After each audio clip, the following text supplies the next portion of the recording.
In today's video, I will walk you through how to add or remove members to your Outlook.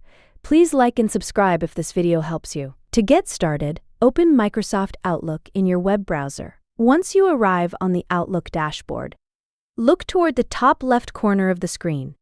You'll see the People icon there. Go ahead and click it to open the People section where your contacts and contact groups are managed.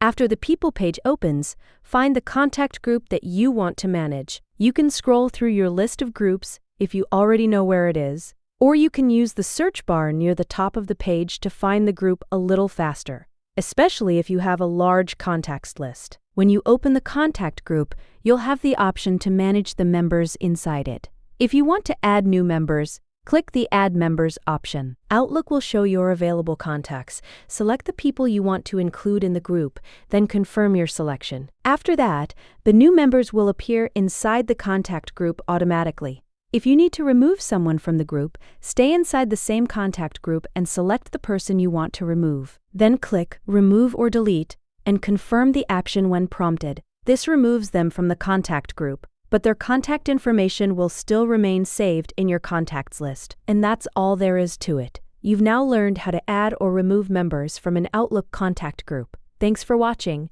and I'll see you in the next tutorial.